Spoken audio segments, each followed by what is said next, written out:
My God, I hate drugs. National Defense Secretary Delphine Lorenzana, Senator Bongo, Sulu 2nd District Representative Munir Arbison, AFP Chief of Staff General Gilbert Gapay, the Major Service Commanders, Sulu Governor Abu Sakar Tan, Abdul Sakur, Sulu Vice Governor Abu Sakar Tan II, West Wingcom Commander Lieutenant General Corleto Benluan, the officers and personnel of the 11th Infantry Division led by its Commander Major General William Gonzales. Mga kababayan, before I read the prepared speech, I'd just like to say something from my heart. One is that I'm disappointed that I could not go to the hospital. There are times with so many restrictions, I would not have wanted to visit the wounded soldiers.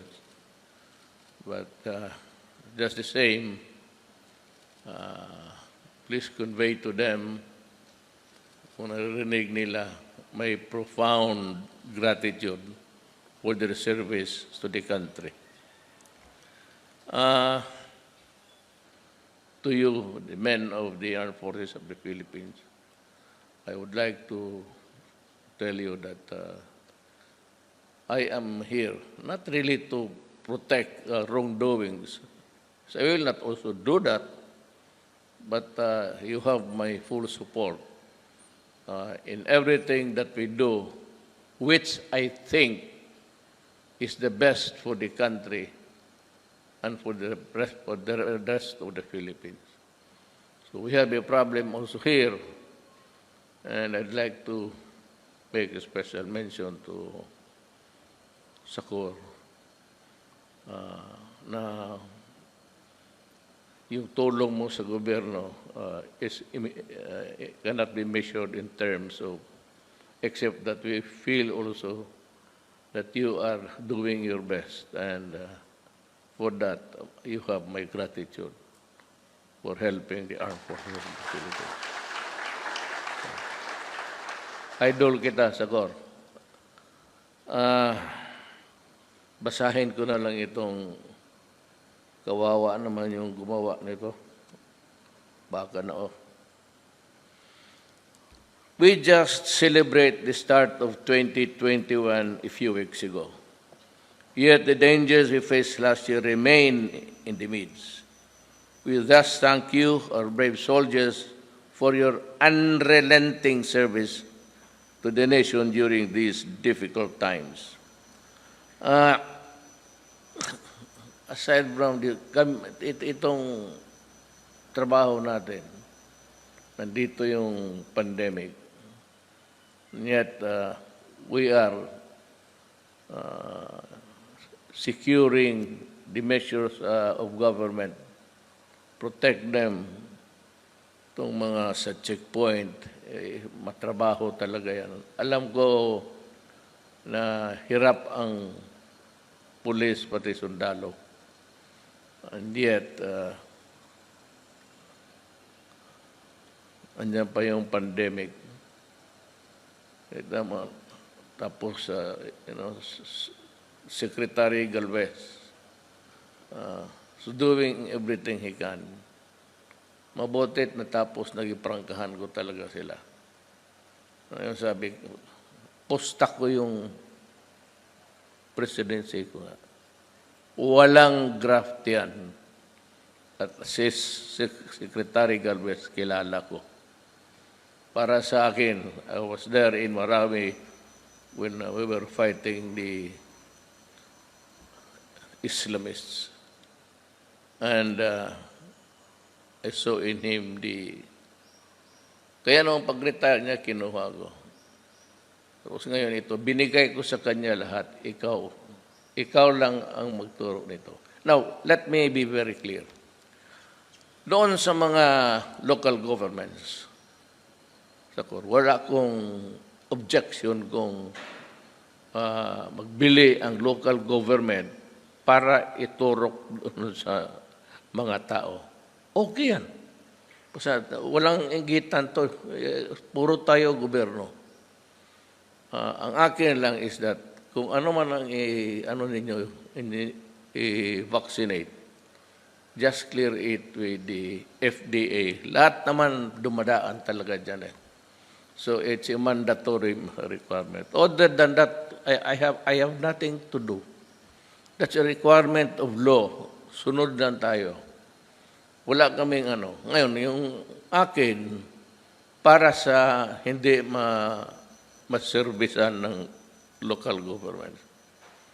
So yung lahat, sabi ko una, yung mga mahirap.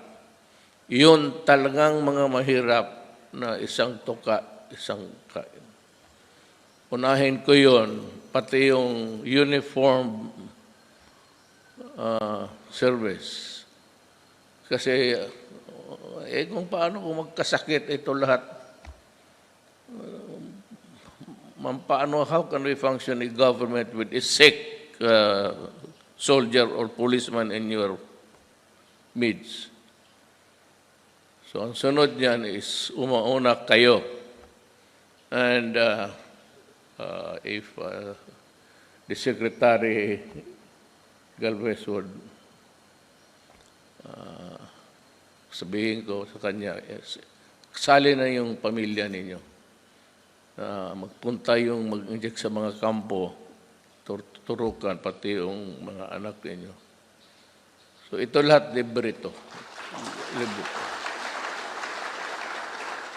So that you're dependent, para hindi kayo mag-worry kung nandyan na ano kaya mangyari.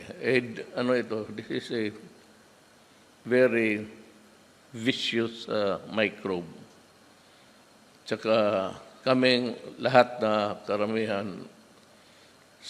sa mga kaklase ko, sa kabats ko, classmate ko, 4 ang patay. Kasi matanda na. Kaya rin ako takot, baka kasali na ako doon sa mag-expire sa aming class 72 sa College of Law. Namamatay, diretso. So, yan ang pasensya na kayo. I have to inject something. To this day, terrorism and insurgency continue to plague our land, disrupting public order in the middle of pandemic. They're taking advantage of the situation. Recently, many among your ranks offered their lives for our country. On behalf of a grateful nation, I convey my most profound sympathies to their grieving families, for they are the ones who made the ultimate sacrifice in the name of peace. For that, we will forever be grateful. Sabi ko na nga, wherever I go, police o military, do not ever worry na yung anak ninyo. Ako ganoon rin eh. Lumilipad ako, I go everywhere. Pumupunta rin ako ng kampo. I travel dyan sa untrodden, hindi ginagamit na daan, just to fulfill a duty as a president, to be with the people. Trabaho ko yan. At saka hindi naman ako babalik na. So, binigay ko na, I'm walking the extra mile to show to the people na mga gobyerno nandyan at hindi sila iwanan. The year ahead will bring our military many opportunities and challenges. Just remember that no matter how hard things may get, your government will always be there to support your family and the families by ensuring the well-being above else. Itong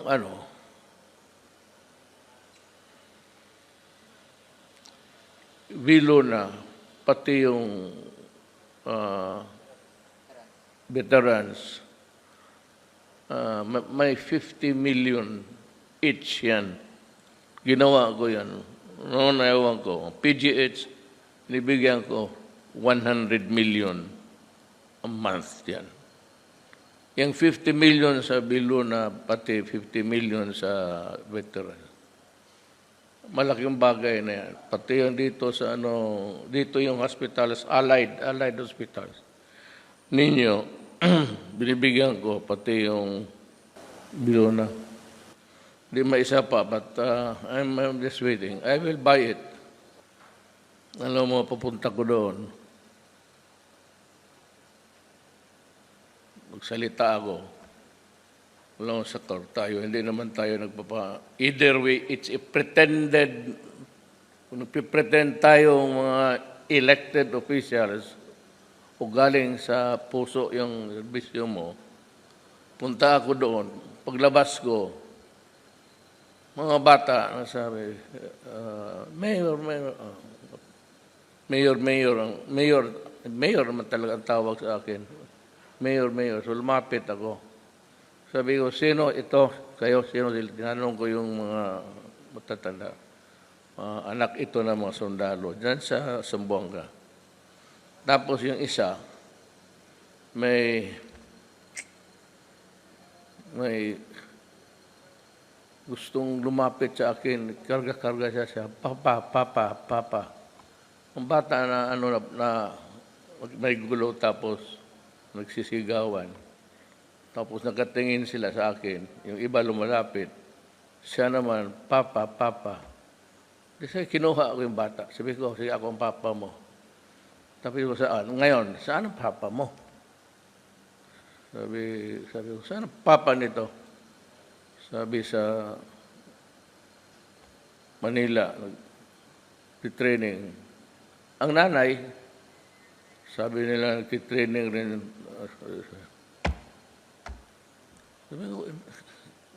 Sabi ko kay Delphine, yung mag-asawa, kung maaari, may isa talagang ma-assign dyan sa lugar.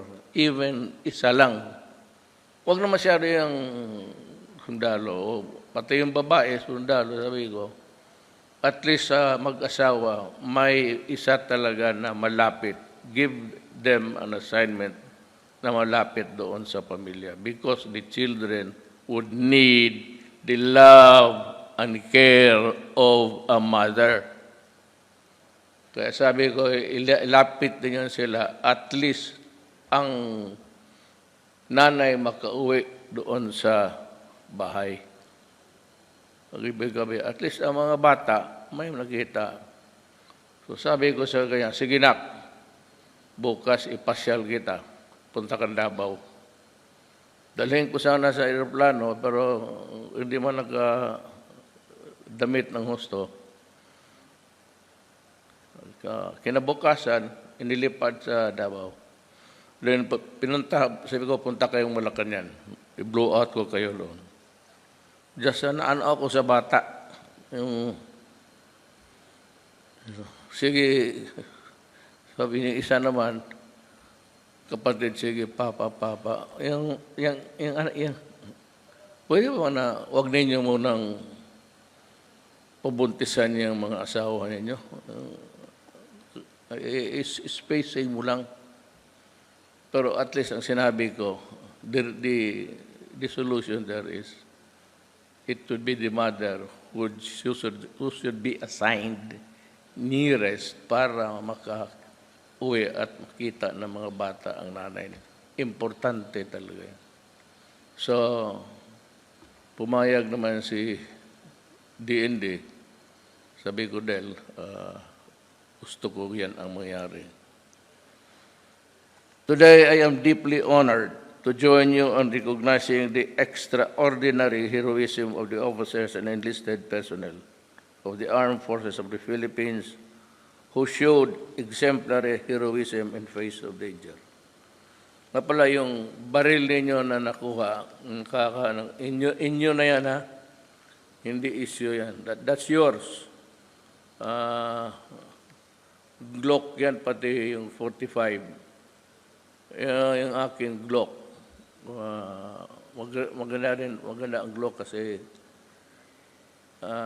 maintenance free. Tapon mo yan dyan sa, may isa akong baril na sa kotse. Diyan lang sa ilalim ng rubber mat, ilalagay ko yung Glock. Wala akong problema. No rust, no nothing.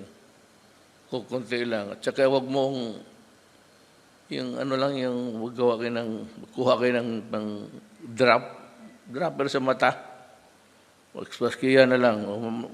Anything that has to do with suction. Ang ano niyan is, wala kayong CNN dito, sa internet. Wala, hindi maabot. O doon sa guns, on how to, marami dyan sa, ano kayo, doon naturuan kayo kung paano. Simple lang, small drops of oil. Huwag mong, or if you really want, kaya na yung 45, you have to oil it but wipe dry hanggang wala nang. Pero yung Glock na nabigay, maganda yan. Rekomendado ko yan. Ano nga pala yan? They will be conferred with the order of Lapu-Lapu with the rank of Kamagi, which I hope will further inspire the rest of our men and women in the AFP to continue serving our country no matter the cost. Hindi ako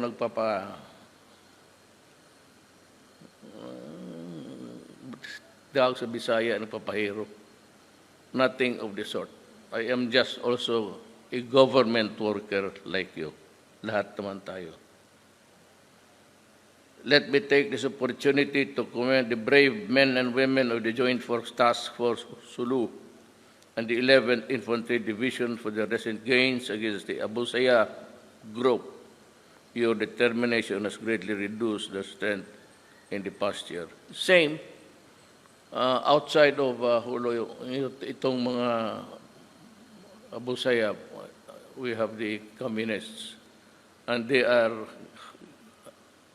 we are giving them a bloody nose. So I hope na by pag-alis ko, at least malang na it can be reduced considerably itong kaputahan ng mga komunista. To our troops, I see this at a very opportune time, since we are about to mark the second year of the bombing of the Cathedral or Lady of Carmel on January 27. Our presence here is an assurance that we will not just honor those who have perished in this tragedy. We will also do everything in our power to prevent similar acts of cowardice and violence so that our people will never experience them again. Our presence here is an assurance that we will not just honor those who have perished in this tragedy. We will also do everything within our power to prevent similar acts of violence in this country. Our progress as a nation has been hindered by the insurgency and terrorism for several dekada. This is the reason why I have nothing but high praises and respect for all of you who are taking the risk to deter those who disrupt the peace of our country. As we march onwards this new year, I am hopeful that we will continue to eliminate these terrorist groups in Sulu for good. With your support, I remain confident that we will prevail over the challenges that confront us.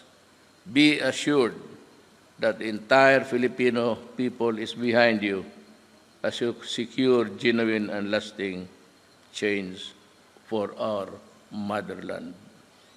Ako talaga, mahal ko ang bayan ko.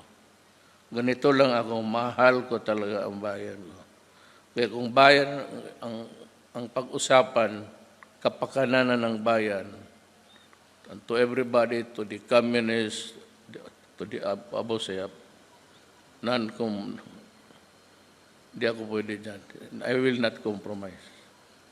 Kaya si Season, noon, sabi ko, mag-uwi ka. Ngayon, I'm not in the mood of welcoming him home. So, tapos na yung tatlo lang, ituloy na lang natin. Maraming salamat at mabuhay kayong lahat.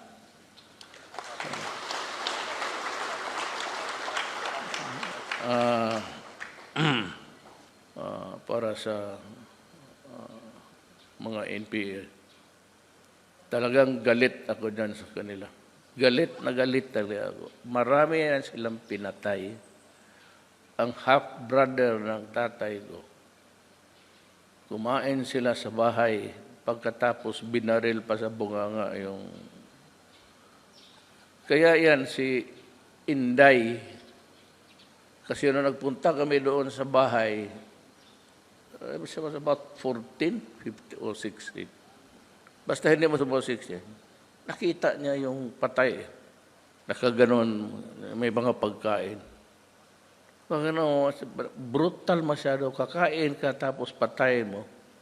Kaya galit talaga ako sa mga putang inang yan. Yan si Inday. Kita mo si Inday. Ngayon, light kernel na ba si Inday, Bob? Full kernel na. Believe. Ako hindi mo lang ako binigyan na baski honorary corporal.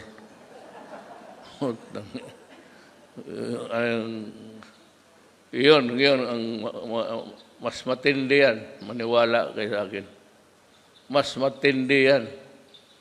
Utit na lang, sabi ko nga, ayaw ko magtakbo yung anak ko kasi naaawa ako sa dadaanan niya.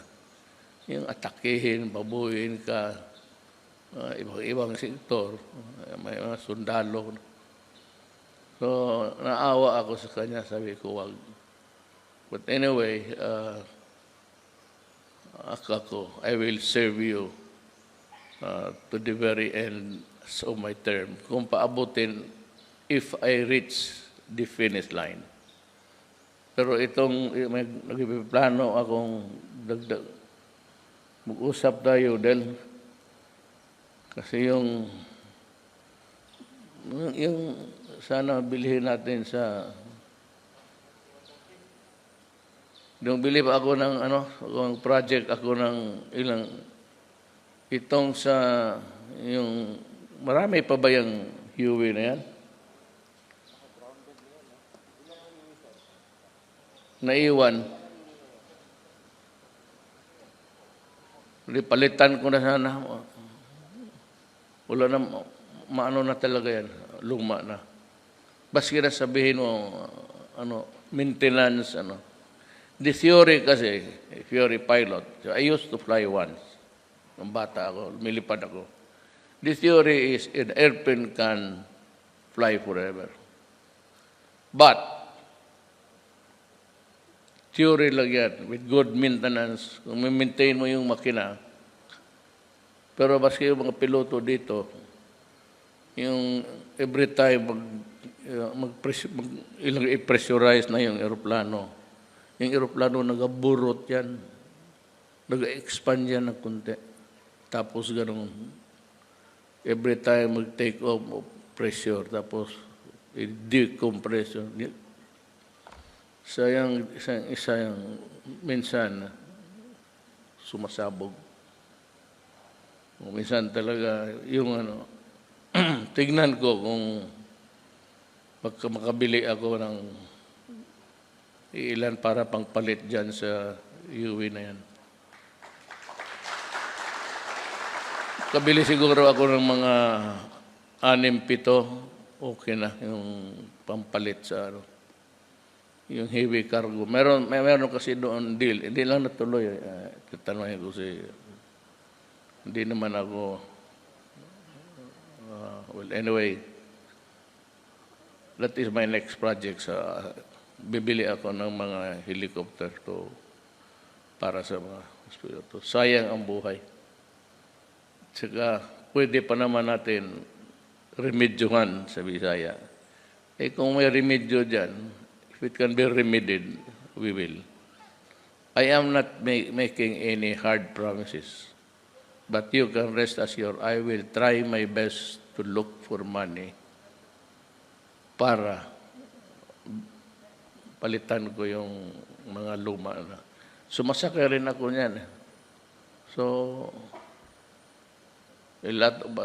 noon, yung mayor ako, hindi man ako nakakasakay ng yung ginagamit ko ngayon. Ano pa yan? Vietnam vintage.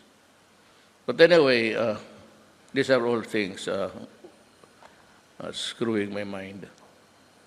Kasi yung recent crash, mamasaktan ka talaga. Kung wala kang connection sa gobyerno, okay lang. But kagaya ko, ako yung parang administrador ng bayan, tapos gano'n ang nangyari. Masakit para sa akin. You just don't know the pain that I suffer every time. Yung tanongin mo sa bubong, pagdating ko ng brief, gabi-gabi, yung journal na anong pangyari for the day. Ang una kong binibigay ni Bong Pronto, tingnan ko ilang sundalo ang namatay ngayon. Then, wala na. Sira na ang magkain ako, okay lang. Kung hindi pa ako nakakain, sira na. Wala na akong gana. Sabagay, hindi naman ako pumapayat, pero it louses up the day for me. So, rest assured, soldiers of the Republic, I really love you. And I love the way that you are serving the country.